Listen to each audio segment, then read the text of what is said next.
बोला पुंडलिक वरदेव हरी विठ्ठल. श्री ज्ञानदेव तुकाराम. पंढरीनाथ भगवान की जय. माऊली ज्ञानेश्वर महाराज की जय.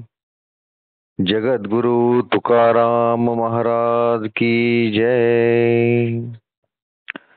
ज्ञानेश्वरीचा अध्याय 13वा म्हणजेच प्रकृती पुरुष विवेक योग या अध्यायाचं आपण वाचन आणि निरूपण करत आहोत. याच अध्यायाला क्षेत्र क्षेत्रज्ञ योग असेही म्हणतात. कालपर्यंत आपण 26 भाग पाहिलेले आहेत. आज आपण भाग नंबर 27 पाहणार आहोत. आपल्या 685 ओव्या झालेल्या आहेत. आज त्या पुढचा भाग आपण पाहणार आहोत. सध्या आपण श्लोक नंबर 11 याचं निरूपण आपलं चालू आहे. या श्लोकामध्ये मुख्यत्वे करून अज्ञानी पुरुषाची लक्षणे सांगितलेली आहेत. आता पुढे जाण्याच्या अगोदर आपण हा जो 13वा अध्याय आहे याची सुरुवात ज्ञानेश्वर माऊली आपले जे गुरु आहेत निवृत्तीनाथ यांचं स्मरण करून त्यांना वंदन करून या अध्यायाची सुरुवात करतात. या अध्यायामध्ये भगवान श्रीकृष्ण आणि अर्जुन यांचा संवाद सुरू आहे. त्या संवादामध्ये सुरुवातीलाच भगवान श्रीकृष्ण अर्जुनास म्हणतात की हे शरीर म्हणजे क्षेत्र आहे आणि हे जो जाणतो त्याला क्षेत्रज्ञ असे म्हणतात. तसेच सर्व शरीरामध्ये जो क्षेत्रज्ञ आहे तो मीच आहे हे जाण. त्यानंतर भगवंत या शरीराला क्षेत्र का म्हटलेलं आहे ते सांगतात की क्षेत्र म्हणजे काय, आपले शेती.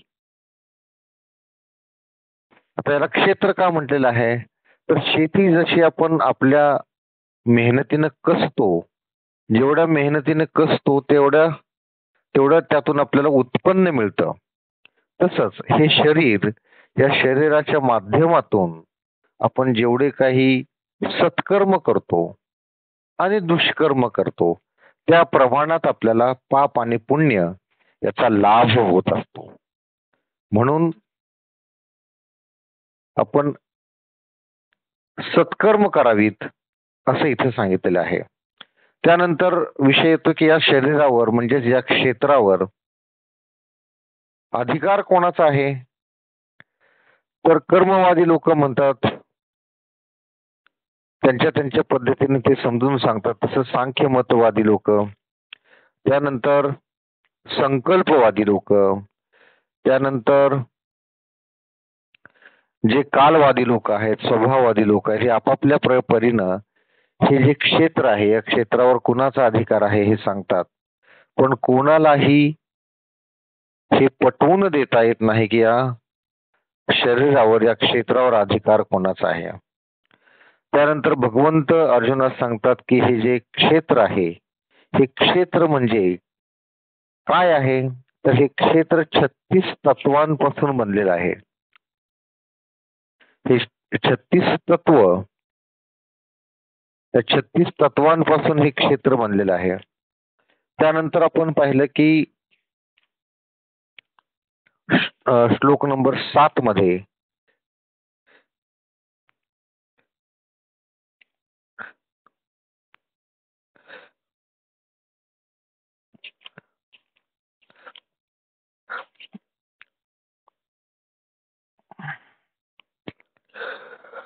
श्लोक नंबर 7 मध्ये आपण जवळजवळ 10 ते 11 भाग आपण या श्लोकाचं निरूपण केलेलं आहे. कारण श्लोकही तसाच आहे तो. त्या श्लोकामध्ये आपल्याला भरपूर ज्ञान अख्ख्या हा जो 13वा अध्याय आहे या 13व्या अख्ख्या अध्यायामध्येच आपल्याला आदर्शपणे आपण कसं वागावं या संदर्भात भरपूर गोष्टी आलेल्या आहेत. संपूर्ण अध्यायाचं आपल्याला मार्गदर्शनपर आहे. जसं आपण कालही पाहिलेलं आहे की अज्ञानी पुरुषाची लक्षणं, त्या अगोदर आपण पाहिलं होतं की ज्ञानी पुरुषाची लक्षणं. तसंच हे 7 नंबर श्लोकामध्ये सत्पुरुषाची लक्षणं आलेली आहेत. आता सत्पुरुषाची लक्षणं म्हणजे काय? मनाची इच्छा नसणे, दांभिकपणा नसणे, अहिंसा, शांती, सरळपणा, आचार्य उपासना, अंतर्बाह्य सुचिरभूतपणा, स्थिरता आणि आत्मसंयम. आता आपण पाठीमागच्या 3-4 भागामध्ये आपण हे पाहत आहोत की ज्ञानी माणसाची लक्षणं काय आहेत आणि उत्तम साधक होण्यासाठी काय करणं आवश्यक आहे. तर म्हणजे साधकाची लक्षणं काय, साधक होण्यासाठी काय आवश्यक आहे. तर त्यात पहिलं म्हणजे विषयांच्या विषयी विरक्ती असायला हवी. अहमपणाचा अभाव असायला हवा. तसंच जन्म, मृत्यू, वृद्धपणा आणि शरीर व्यवस्था यांचे ठिकाणी दोष दृष्टीने पाहणे असायला हवं.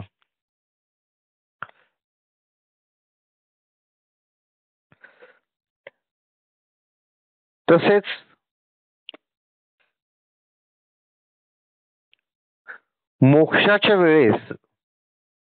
मोक्षासाठी आपण वेळीच सावध होणे आवश्यक आहे. जन्म मृत्यूमध्ये हे येतं की आपल्याला आपला जन्म झालाय म्हणजे मृत्यू निश्चित आहे. मग मृत्यू निश्चित आहे हे जर माहीत आहे तर मृत्यू येण्याच्या अगोदर या जन्माचं सार्थक करून घ्यायला हवं. म्हणजे मोक्षाच्या दृष्टीनं मोक्षाच्या दिशेनं आपण वाटचाल करायला हवी. ती वाटचाल करण्यासाठी आपल्याला भगवंताची आराधना भक्ती करायला हवी. तर हे जो वेळेच जाणतो तो सत्पुरुष किंवा तो ज्ञानी पुरुष असं म्हणायला हवं.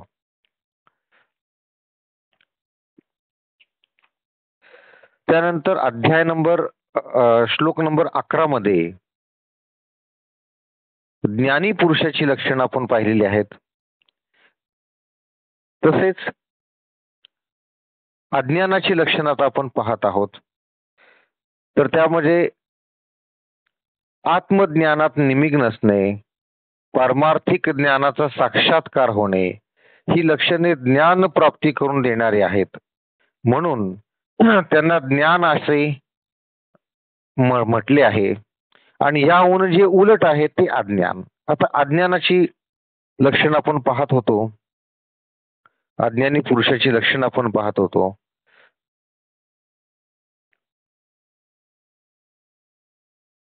त्याच्यामध्ये बघा सुरुवातीलाच आपण हे पाहिलं होतं की अज्ञानी कोणाला म्हणायचं, तर जो आपली प्रतिष्ठा व्हावी म्हणून किंवा लोकांनी आपल्याला मान द्यावा म्हणून जो वाट पाहत असतो. लोकांनी आपला सत्कार केला म्हणजे त्याला आनंद होतो. हे पहिलं अज्ञानाचं लक्षण आहे. नंतर गर्वाने तो एकदम शिखरावर चढून बसतो. तिसरं लक्षण म्हणजे आपल्या कृतकर्माची तो प्रसिद्धी करतो. चौथं लक्षण म्हणजे विद्येची आपल्याला जे विद्या प्राप्त आहे ते स्वतःच्या मुखाने त्याची प्रसिद्धी करतो. म्हणजे स्वतःच्या तोंडाने स्वतःचा डांगोरा पिटतो. नंतर दिवसातून 3 वेळा आंघोळ करून शरीर नटवतो, पण प्राण्यांची पूजा करण्यास कंटाळा करतो. ही सगळी अज्ञानाची लक्षणे आहेत बघा. नीट लक्ष ठेवून ऐका. तसेच सहजगत्या जे भाषण करतो ते मनुष्याच्या हृदयास तीक्ष्ण पहारीप्रमाणे भेदते. म्हणजे सहज जरी तो बोलला तरी माणसाला समोरच्याला त्याच्या हृदयाला त्रास होतो. हृदय पिळवटून जावं अशा पद्धतीने असे लोक बोलत असतात. असे लोक हिंसेचे आश्रयस्थान असतात. अजून काय असतं की त्याचा जो अहंकार आहे तो भात्यात गेलेल्या हवेप्रमाणे, हवा गेल्यानंतर भाता जसा फुगतो तसा हा त्याचा अहंकार लगेच फुगत असतो. तसंच थोडा लाभ झाला की हा चढून जातो आणि थोडी हानी झाली तर लगेच दुःखमग्न होतो. हे 7वं लक्षण आहे. आता 8वं लक्षण बघा, की तो हर्षाने कोणी थोडी जरी स्तुती केली तर तो हर्षाने फुगतो. तसेच थोडी कोणी निंदा केली तर वाईट वाटून कपाळ धरून बसतो. तसेच ज्याला मान व अपमान या दोन्ही गोष्टी सहन होत नाहीत. कोणी मान भरपूर दिला तरी हा गर्वाने एकदम चढून जातो आणि थोडा जरी अपमान झाला तरी लगेच दुःखमग्न होतो. तसेच तो एकाला वचन देतो आणि दुसऱ्याला मदत करतो.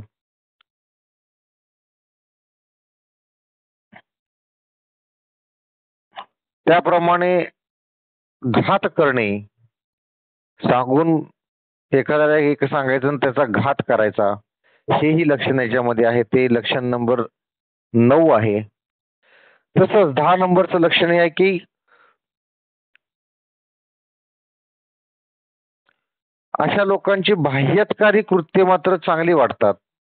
म्हणजे त्याचं वागणं, बोलणं आपल्याला चांगलं वाटतं. पण अंतर्यामी तो मात्र घातक असतो, चांगला नसतो. तसेच अशा लोकांना गुरुसेवेचा तिटकार असतो. हे 12वं लक्षण आहे. ते गुरूंपासून मिळालेले ज्ञान किंवा विद्या आपल्याला प्राप्त झाली याची कृतज्ञता तो मानत नाही आणि गुरूंनाही असे लोक मानत नाहीत. जो स्वतः कर्मे करीत नाही व मनात संशय धारण करतो, हे 12वं लक्षण आहे अज्ञानी पुरुषाचं. तसेच कुठल्याही मार्गाने द्रव्य कमवण्यासाठी, मिळवण्यासाठी त्याला कशाचीच लाज वाटत नाही.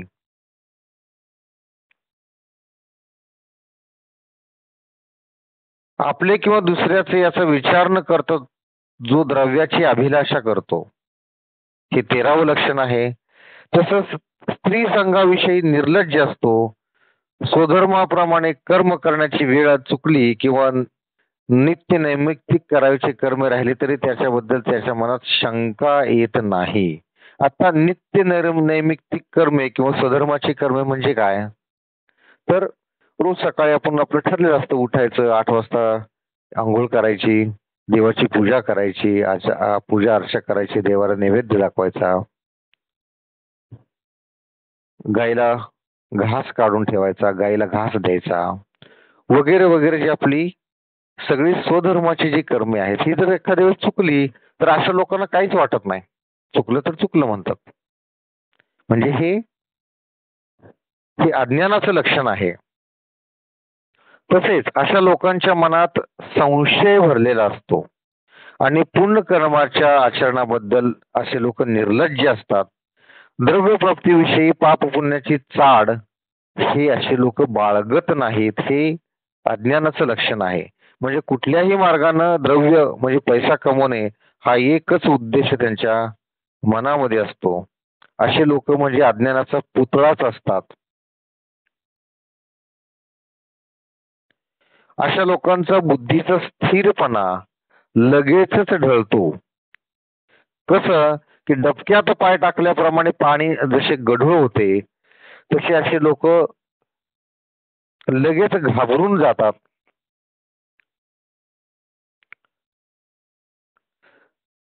आणि दुःखाची गोष्ट ऐकल्याबरोबर गडबडून जातात.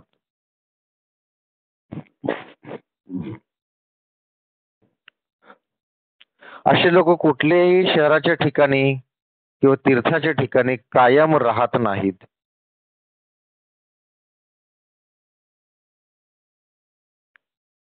काल आपण इथपर्यंत आलो होतो. आज भाग नंबर 27 हा श्लोक नंबर 11 आहे, त्याचं आपण निरूपण करत आहोत. आता ओवी नंबर 690. जैसा रोंग रोविल्या विणे रांजणू थारो नेणे तैसा पडे तै राहणे एरवी हिंडे तयाच्या ठाई उदंड, अज्ञान असे वितंड. जो चांचल्ये भावंड, मर्कटाचे आणि पैगा धनुर्धरा. जयाचिया अंतरा, नाही उढावारा संयमाचा. संयमच तो लेंडिले आला लोंढा, न मनी वाळुवेचा वरवंडा. तैसा निषेधाचिया तोंडा, बिहेना जो. व्रताते आडमोडी, स्वधर्मू पावो लांडी. नियमाची आश तोंडी, जयाची क्रिया. ज्याप्रमाणे पाण्याचा रांजण पुरल्याशिवाय जाग्यावर ठरत नाही, त्याप्रमाणे जो निद्रेशिवाय एका ठिकाणी न राहता चोहीकडे हिंडत असतो. बघा, रांजण असतो. पूर्वी तुम्हाला माहिती असेल की पाणी पिण्यासाठी आपण रांजण म्हणजे थोडक्यात मोठं मडकं असतं उभं, मोठं असतात, त्याला रांजण म्हणतात. तो रांजण असा कधी उभा राहत नाही. जमिनीवर नुसतं उभा केला तर उभा राहत नाही, त्याला निम्म पुरावंच लागतं. जमिनीत खड्डा खोदून त्याला पुरावं लागतं, तर तो नीट राहतो, तर तो नीट उभा राहतो, नाही तर उभा राहत नाही. त्याप्रमाणे असे जे अज्ञानी पुरुष असतात, ज्यांच्यात अज्ञानाची लक्षणं दिसतात, ते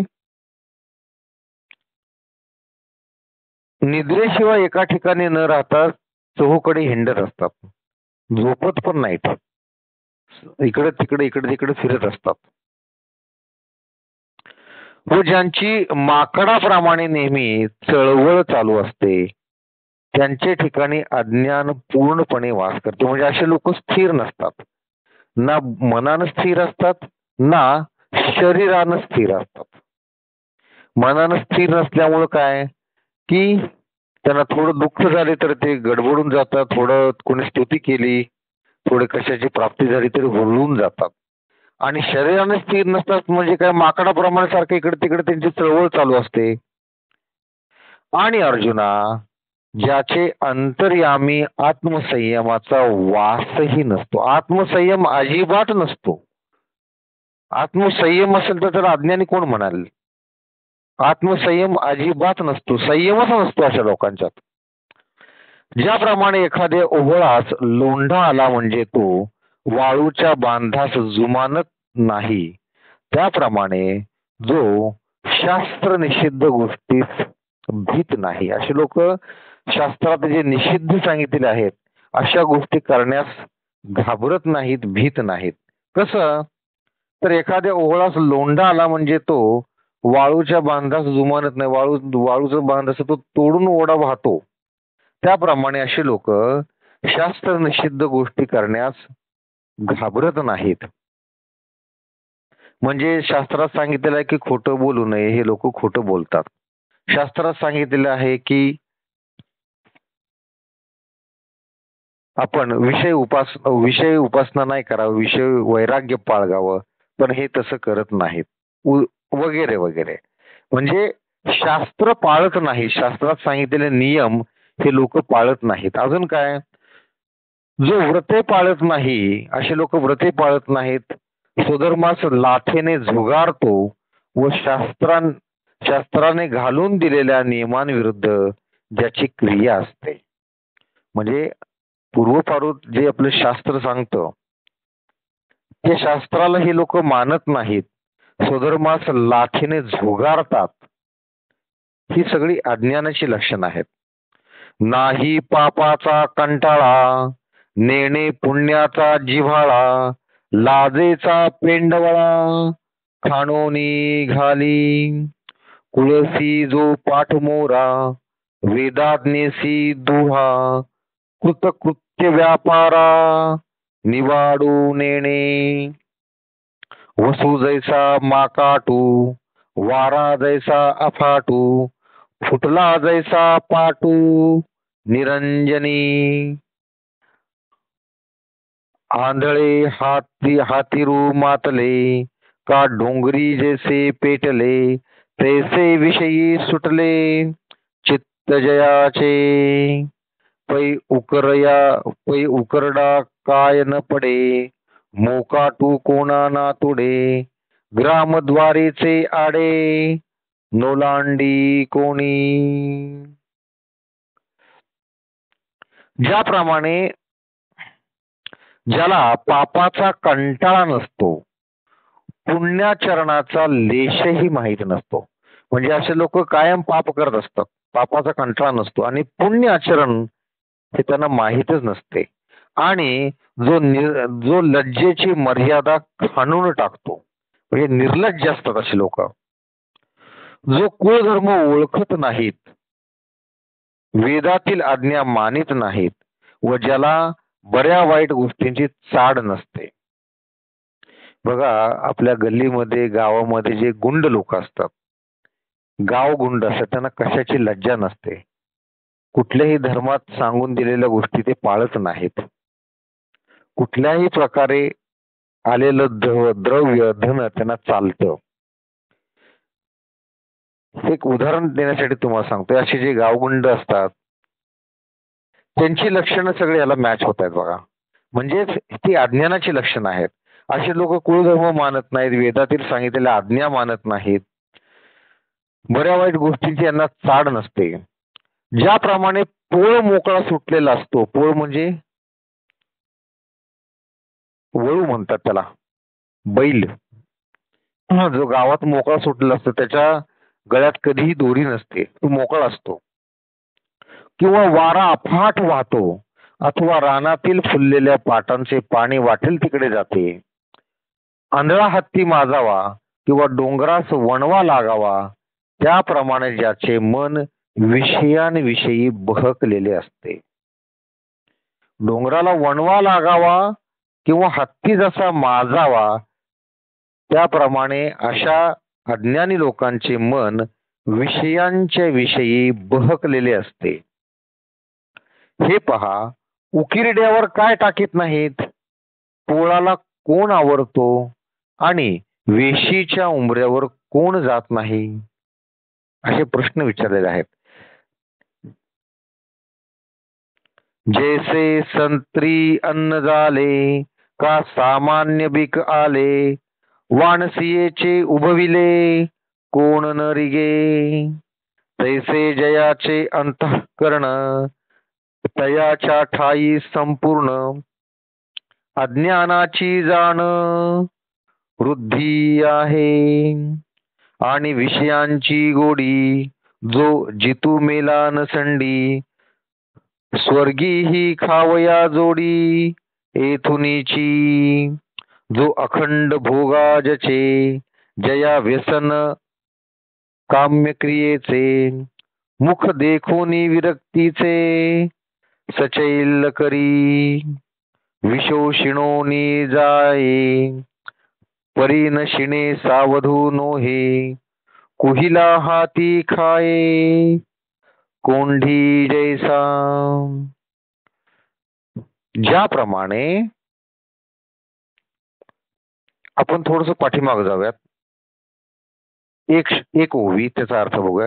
हे पहा, उकिरड्यावर काय टाकत नाहीत, पोळाला कोण आवरतो आणि वेशीच्या उंबऱ्यावरून कोण जात नाही, ज्याप्रमाणे अन्न सत्रास वाटेल त्याने जेवावे किंवा साधारण मनुष्याचा अधिकार प्राप्त झाल्यावर त्याने तो वाटेल तसा गाजवावा अथवा वाण्याचे दुकानात कोणीही जावे, त्याप्रमाणे ज्याचे अंतःकरण चंचल आहे, अशा लोकांचं अंतःकरण चंचल असतं, त्यांच्या ठिकाणी संपूर्ण अज्ञानाची वृद्धी होत असते, असे समज. आणि जो जिवंत असताना व मेल्यावरही विषयांची इच्छा सोडत नाही, असे लोक विषयांच्या विषयी अतिशय लिप्त असतात, विषयांची इच्छा सोडत नाहीत व ज्या योगाने स्वर्गातही विषय भोग प्राप्त होतील त्या मार्गाचे आचरण ह्या लोकी करतो. या लोकी म्हणजे पृथ्वीवर असताना ज्यांचे सर्व श्रम विषय उपभोगांची प्राप्ती करता असतात.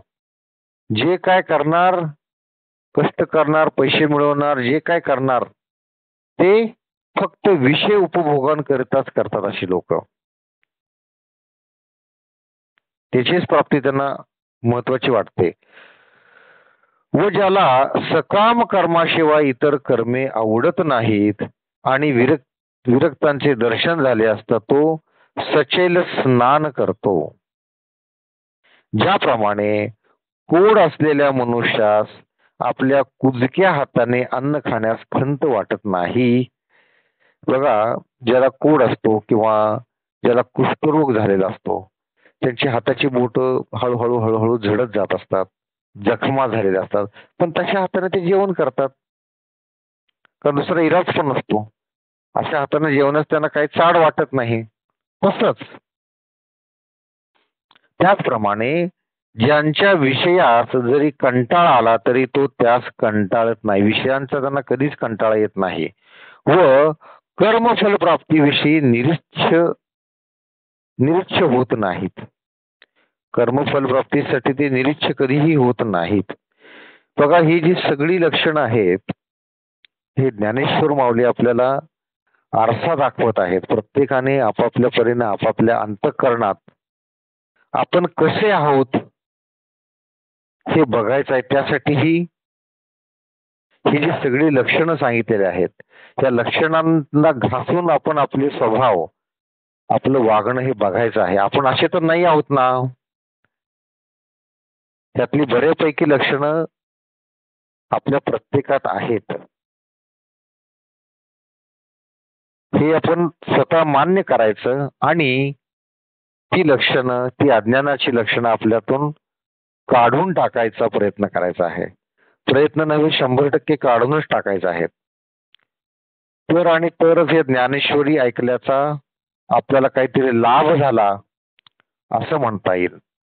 नाहीतर फक्त ऐकायचं आणि सोडून द्यायचं असं करायचं नाहीये. ही सगळी लक्षणं आपल्यात जर असतील तर ते काढून टाकायचं. हेच आपण ज्ञानेश्वर माऊलींना केलेलं वंदन आहे समजा, किंवा हेच श्रीकृष्णाच्या चरणी आपली भक्ती आहे असं समजायचं. आपण भगवंताची भक्ती का करतो किंवा एखाद्या साधू संतांचे नमस्कार आपण का करतो? तो त्या व्यक्तीला नमस्कार नसतो, त्यांच्यातल्या गुणांना नमस्कार असतो.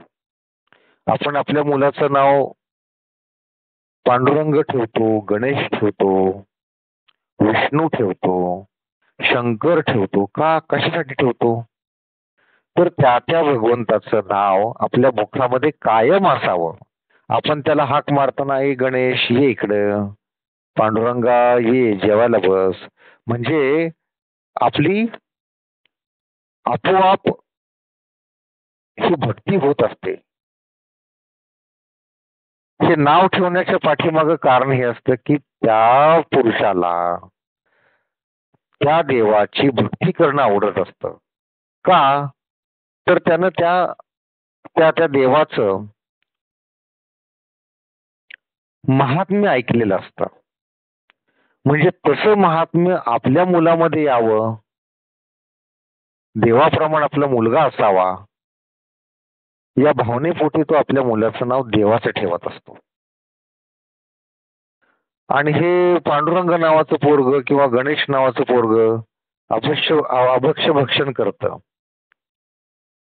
जे प्यायचं नाही त्या गोष्टी पितं, जे ओढायचे नाही त्या गोष्टी ओढत असतं. म्हणजे वडिलांनी एवढं नाव ठेवताना विचार केलेला असतो, चांगलं नाव ठेवलेलं असतं, देवाचं नाव ठेवलेलं असतं. आणि हा जो मुलगा असतो तो त्याची सगळी राक्षसी कर्म चालू असतात. त्यालाच म्हणतात अज्ञानाची लक्षणं. तर इथं ज्ञानेश्वर माऊलींना आपल्याला जर अभिवादन करायचं असेल, भगवान श्रीकृष्णाची जर आपल्याला भक्ती करायची असेल, तर त्यांच्यातले गुण आपण घ्यायला हवेत. त्यांच्यातले गुण घ्यायचे. तसेच आपल्यातले अवगुण म्हणजे हे अज्ञान हे काढून टाकणं पहिल्यांदा आलं. आपल्यातलं अज्ञान काढून टाकलं तर ज्ञान येणार आहे. अज्ञानाच्या ठिकाणी ज्ञान कधी येत नाही, ती जागा मोकळी झाली तरच ज्ञान येतं. म्हणून ही अज्ञानाची लक्षणं सांगितलेली आहेत की ही आपल्यातून आपल्याला काढून टाकायची आहेत. त्याशिवाय आपली श्रद्धा म्हणा भगवंताच्या प्रती राहणार नाही. आता आपण पुढे जाऊयात. ओळी नंबर 705. खरी टेके ने दिवडे लातोनी फोडी ना काढे तरी जेवी न काढे मागवता खरो तैसा जो विषया लागी उडी घाली जळते आगी व्यसनाची अंगी लेणी मिरवी फुटोनी पडे तव मृग वाढवी हाव परीन म्हणे ते माव रोहिणीची तैसा जन्मोनी मृत्यूवरी विषयी त्रासिता भोवती परी तरी त्रासू नेणे घरी अधिक प्रेम पहिलिये बाळ दशे आई बा हेची पिसे ते सरे न मग स्त्री मासे भुलोनी ठाके. गाढवीच्या पाठीस गाढव लागल्यावर तिने लाथा झाडून त्याचे नाक फोडले तरी मागे न वळता तिच्याच पाठी लागतो. गाढव बघा गाढविणीच्या पाठीमाग गाढविणीला लाथा मारल्या त्याचं नाक फोडलं तरी त्याचं पिच्छा सोडत नसतो. त्याप्रमाणे जो विषयांकरता जळत्या आगीतही उडी घालण्यास मागे पुढे पाहत नाही व आपले व्यसन हे दूषण नसून भूषणच आहे असे मानतो. हा अतिशय महत्वाची ओवी आहे. का तर हल्ली आपण पाहतो की पहिल्यांदा बघा तुम्हाला आठवत असेल ज्यांचं वय आता 50-60 वगैरे असेल जे गावी राहत होते त्यांना आठवत असेल की आपण जे लोक आहोत हे आपल्याला हॉटेलच्या समोर जरी पाहिलं आपण हॉटेलच्या समोर थांबत नव्हतो कधी, कारण आपल्या मनात भीती असायची आपण हॉटेलच्या समोर थांबलो आणि हे बघून जर आपल्या घरी जर कोण सांगितलं वडिलांना सांगितलं तर आपल्याला चोप बसेल. फक्त हॉटेलच्या समोर थांबणं हॉटेलमध्ये खाणं तर फार लांबची गोष्ट होती त्यावेळेस. हॉटेलमध्ये जाणाऱ्याला व्यसनी म्हणायचे त्यावेळेस. काहीतरी वाईट मार्गाला लागलेला आहे एवढं त्यावेळेस होतं. पाव खाणं निषिद्ध होतं. घरी कधीही पाव येत नसे. जे हलक्या जातीची लोक आहेत ते लोकच पाव वगैरे खायचे आणि जे स्वतःला सुसंस्कृत असे म्हणायचे ते लोक कधीही पाव खात नव्हते. तर व्यसन फार पुढची गोष्ट म्हणजे अभक्ष भक्षण करणं, जे प्यायचे नाही त्या गोष्टी पिणं, त्या गोष्टीचं नावही घेतलं जात नसे. अजूनही घेत नाहीत आपल्या घरी. जे खरंच सुसंस्कृत घरं आहेत त्यांच्या घरामध्ये अशा गोष्टींचं नाव घेत नाहीत. टीव्हीला तसा सीन लागला तरी तो चॅनल बदलला जातो की टीव्हीला कोणतरी हातात ग्लास घेऊन काहीतरी नशा येणारी गोष्ट पेय पित आहेत असं दिसलं तर आपल्या मुलांवर हे संस्कार होऊ नयेत म्हणून तो टीव्हीचा चॅनल बदलला जातो अजूनही. किंवा धूर काढणारी कुठली गोष्ट ओढत असेल कोण तरी सुद्धा चॅनल बदलावा. हे करायला हवं, कारण हे करताना मुलं बघतात आणि मुलांच्या लक्षात येतं की ही वाईट गोष्ट आहे. काहीतरी वाईट लागलंय टीव्हीला म्हणून वडिलांनी चॅनल बदललेलं आहे, आईनं चॅनल बदललेलं आहे. हे मुलांच्या मनात पहिल्यापासून या गोष्टींच्या विषयी तिरस्कार निर्माण व्हावा यासाठीची ही कृत्य आहेत आणि ही करायला हवीत. घरात कधीही अशा गोष्टींचं नाव उच्चारायचं नाही, कधीही उच्चारायचं नाही. म्हणजे मुलांच्या मनात त्या गोष्टींच्या विषयी, व्यसनांच्या विषयी तिटकारा निर्माण होतो, तिरस्कार निर्माण होतो. आणि मुलं ज्यावेळेस मोठी होतात, कॉलेजला जातात, बाहेर हॉस्टेलला राहायला जातात, मुली बाहेर जातात, त्यावेळेस अशा गोष्टींच्याकडे ढुंकूनही बघत नाहीत.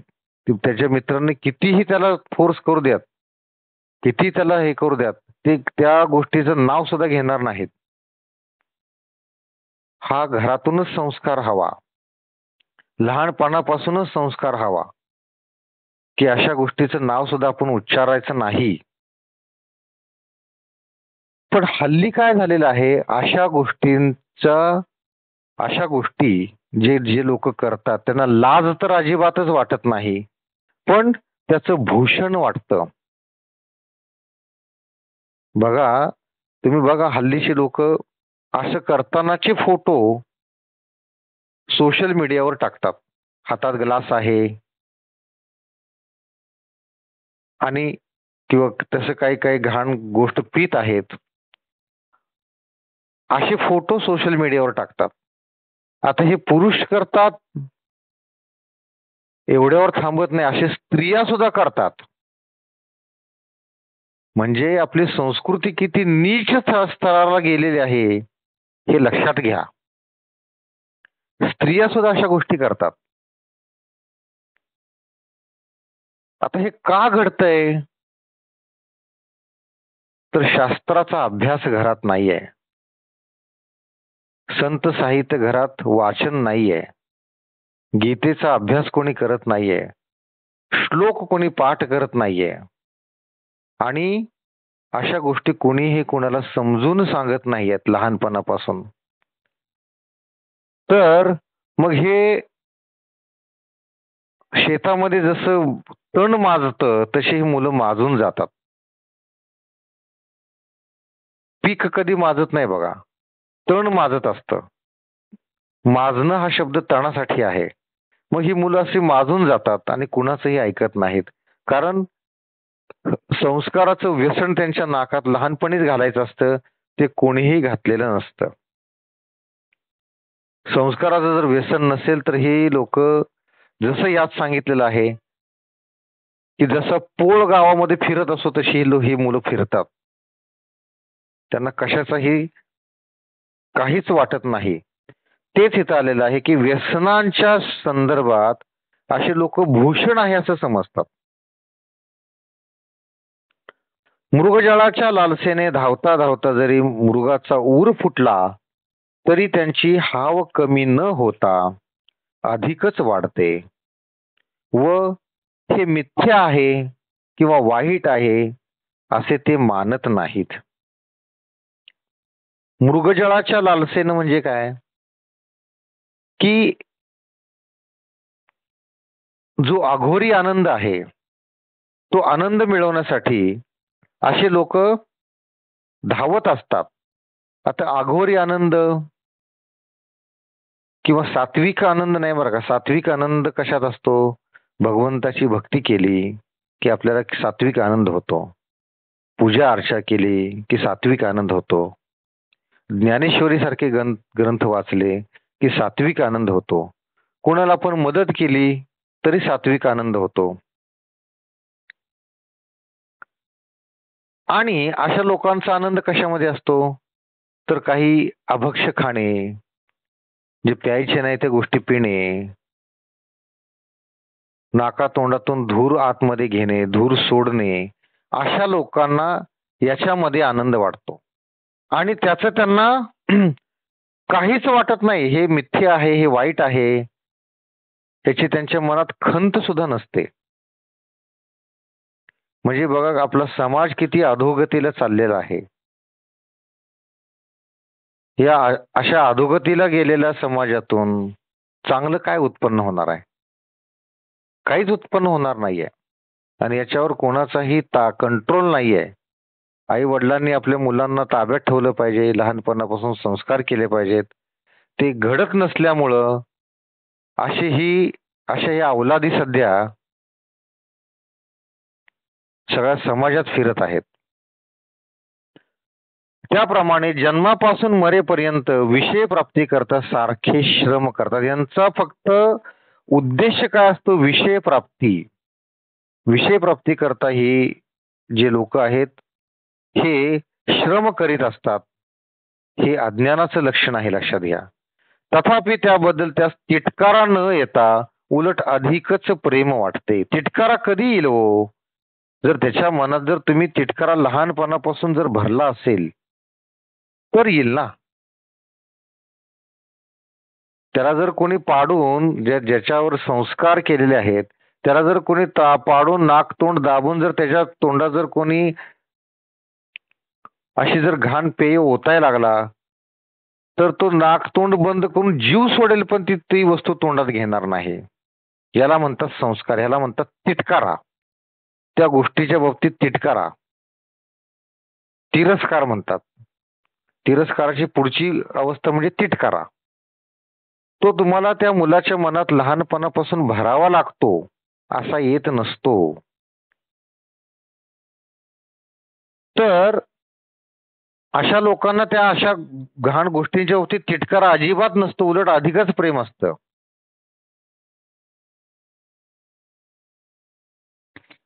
बालपणी माता पितरांचे वेड असते व ते संपल्यावर तारुण्य दशेत स्त्री वेड लागते. अशा लोकांना लहानपणी माता पितरांचे वेड असते, म्हणजे आई वडिलांवर भरपूर प्रेम असतं, असू द्यात, काय हरकत नाहीये. पण ते संपल्यानंतर तारुण्य दशेत स्त्रीचे वेड लागते. बघा, आपल्याला तुम्हाला आठवत असेल आपली जी मोठी मंडळी होती, आपले काका बाबा आजी आजोबा वगैरे लहानपणी आपल्याला सांगायचे की तू काही कर पण बाई बाटली करू नकोस. काय म्हणायचे लहानपणी? बाई बाटली करू नको. त्यावेळेस आपल्याला समजायचं नाही काय बाई आणि काय बाटली, काही समजायचं नाही त्यावेळेस. पण तो एक संस्कार मनामध्ये राहिला. ज्यावेळेस आपण मोठे झालो त्यावेळेस लक्षात आलं की बाटली म्हणजे जे बाटलीमध्ये जे घाण पेय असतं त्याला बाटली म्हणतात. ते घ्यायचं नाही, स्त्री संग करायचा नाही, स्त्रीचे वेड लावून घ्यायचं नाही. हे लहानपणापासून आपल्या मनात ठासून आपल्या मनावर कोरलेल्या आहेत ह्या गोष्टी. त्यामुळं आपल्यासारखे लोक असे वाईट गोष्टीचं भक्षण, काही वाईट गोष्टी पिणं, अशा गोष्टी कधीच करत नाहीत. आणि हे आपलं बघून आपली मुलं शिकत असतात. तुम्ही मुलांना सांगून त्यांना दिशा दाखवण्यापेक्षा तुमच्या आचरणातून दिशा त्यांना मिळत असते. लहान मुलं ही तुमचं आचरण बघून शिकत असतात. तुम्ही बोललेलं त्यांच्या एवढं लक्षात येत नाही, त्यामुळे तुमचं आचरण शुद्ध पाहिजे. तरच मुलांवर चांगले संस्कार होतात, अन्यथा होत नाहीत. आज आपण इथंच थांबत आहोत. आज आपण भाग नंबर 27 पाहिलेला आहे. उद्या आपण भाग नंबर 28 पाहणार आहोत. अतिशय सुंदर वळणावर ज्ञानेश्वरी आलेली आहे. अतिशय छान संस्कार आपल्यावर होत आहेत. ज्ञान कशाला म्हणायचं ना अज्ञान कशाला म्हणायचं हे आपण सध्या पाहत आहोत.